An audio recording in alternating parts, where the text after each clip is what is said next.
കേരളത്തിലെ കോൺഗ്രസിൻ്റെ കടിഞ്ഞാൺ AICC ഏറ്റെടുത്തു. അസാധാരണമായ സംഭവമാണ് കേരളത്തിലെ കോൺഗ്രസിനെ സംബന്ധിച്ച്. കേരളത്തിലെ കോൺഗ്രസിൽ ഇതിനേക്കാളും വലിയ അനൈക്യമുണ്ടായിരുന്നു. ഗ്രൂപ്പുകൾ തമ്മിൽ പരസ്യമായി തമ്മിലടി വരെ എത്തിയിരുന്നു. പരസ്യ പ്രസ്താവനകൾ, തെരുവിൽ ഏറ്റുമുട്ടൽ വരെ ഉണ്ടായ കാലമുണ്ട് കോൺഗ്രസിനെ സംബന്ധിച്ച്. അന്നൊന്നും കേരളത്തിലെ നേതാക്കളുടെ കയ്യിൽ നിന്ന് കോൺഗ്രസ് മാറിയിരുന്നില്ല. കേരളത്തിലെ നേതാക്കളുടെ, തലയെടുപ്പുള്ള നേതാക്കളുടെ കയ്യിൽ തന്നെ നിന്നിരുന്നു കേരളത്തിലെ കോൺഗ്രസ്. ഇന്നിതാ എല്ലാം മാറിയിരിക്കുന്നു. മൊത്തം നിയന്ത്രണം AICCയുടെ കയ്യിലേക്ക് പോയിരിക്കുന്നു. കേരളത്തിൽ അത്രമാത്രം ഐക്യമില്ലായ്മയുണ്ട്. നേതാക്കൾ തമ്മിൽ പരസ്പരം കണ്ടാൽ മിണ്ടാത്ത അവസ്ഥ പോലുമുണ്ട് എന്നാണ് AICCയുടെ വിലയിരുത്തൽ. കേരളത്തിൻ്റെ ചുമതലയുള്ള സംഘടനാ ജനറൽ സെക്രട്ടറി ദീപാദാസ് മുൻഷി കേരളത്തിൽ സ്ഥിരതാമസമാക്കാൻ പോകുന്നു എന്നതാണ് പുതിയ വാർത്ത. ദീപാദാസ് മുൻഷിയിലൂടെ കേരളത്തിലെ കോൺഗ്രസിനെ നിയന്ത്രിക്കാൻ കഴിയും എന്ന ഉറച്ച വിശ്വാസത്തിലാണ് AICC ഉള്ളത്. എന്തുകൊണ്ടാണ് ഇത്തരമൊരു സാഹചര്യം ഉണ്ടായത്? കേരളത്തിലെ കോൺഗ്രസിൻ്റെ ഒരു ഭാഗത്ത് എല്ലാ സമയത്തും VD സതീശനുണ്ട്, മറുഭാഗത്ത് മറ്റ് കോൺഗ്രസ് നേതാക്കളുമുണ്ട്. എന്ത് പ്രശ്നമുണ്ടാകുമ്പോഴും അതിൻ്റെ ഒരു വശത്ത് VD സതീശനാണ്. കുഴപ്പങ്ങൾക്ക് എല്ലാം കാരണം VD സതീശനാണ് എന്ന നിഗമനത്തിലാണ് AICC എത്തിയിരിക്കുന്നത്. അങ്ങനെയുള്ള ഒരാളെ മുഖ്യമന്ത്രി സ്ഥാനാർത്ഥിയാക്കണോ? ഈ ചോദ്യമാണ് AICCയുടെ മുന്നിൽ ഉയർന്നത്. സാധാരണഗതിയിൽ പ്രതിപക്ഷ നേതാവാണ് മുഖ്യമന്ത്രി സ്ഥാനാർത്ഥിയാകേണ്ടത്. അതാണ് പതിവ് രീതി, അതാണ് കീഴ്വഴക്കം. എന്നാൽ ഇത്തവണ അത് വേണ്ട എന്ന് തീരുമാനിക്കുന്നു. എന്ന് വെച്ചാൽ മുഖ്യമന്ത്രി സ്ഥാനാർത്ഥി ഇല്ലാതെ 2026 നിയമസഭാ തെരഞ്ഞെടുപ്പിനെ നേടാനാണ് തീരുമാനിച്ചിരിക്കുന്നത് കോൺഗ്രസ്.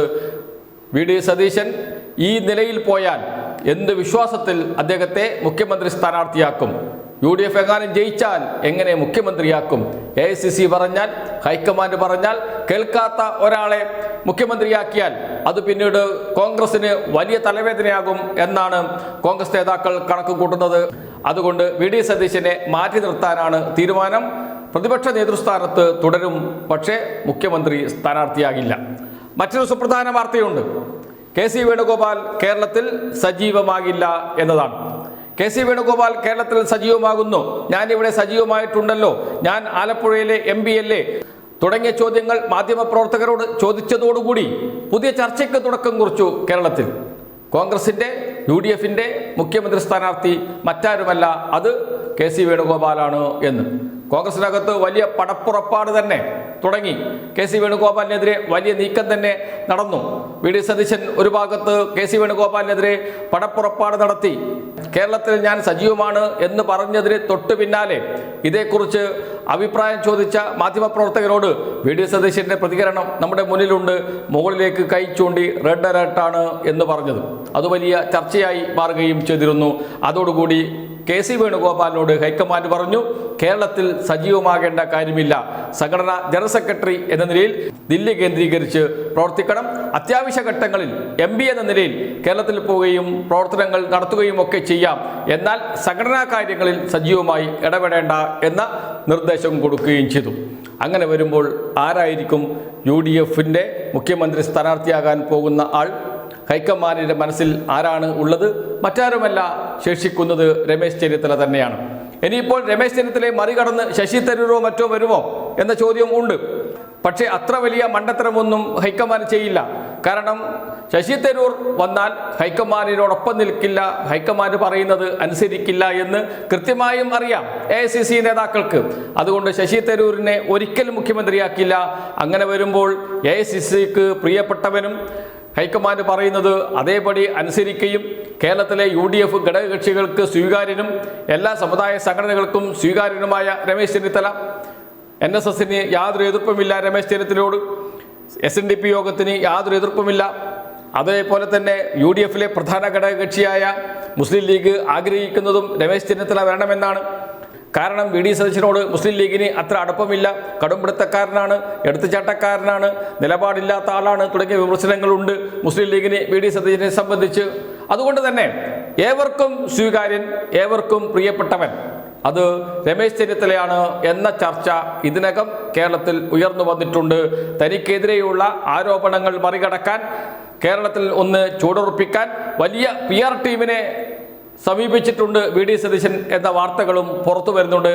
ഏതായാലും വി ഡി സതീശനോട് ഹൈക്കമാൻഡിന് അത്ര വലിയ തൃപ്തിയില്ല. കോൺഗ്രസിനോട് സഹകരിച്ച് മുന്നോട്ട് പോകണം എന്നാണ് ഇപ്പോൾ വി ഡി സതീശനോട് പറഞ്ഞിരിക്കുന്നത്. വി ഡി സതീശനാണെങ്കിൽ കോൺഗ്രസ് നേതാക്കളുമായി സഹകരിച്ച് മുന്നോട്ട് പോകാൻ തയ്യാറല്ല.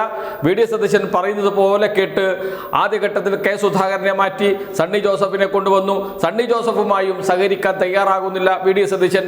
അത് കോൺഗ്രസ് ഹൈക്കമാൻഡിൽ വലിയ അതൃപ്തിക്ക് ഇടയാക്കിയിട്ടുമുണ്ട്.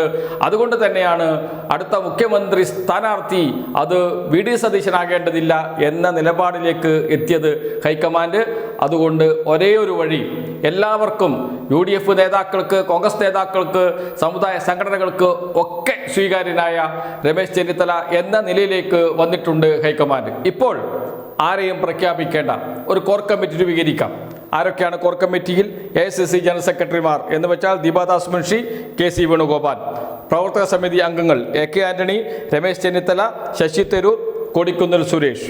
അതിനുശേഷം KPCC president Sunny Joseph, 2 working പ്രസിഡന്റുമാർ.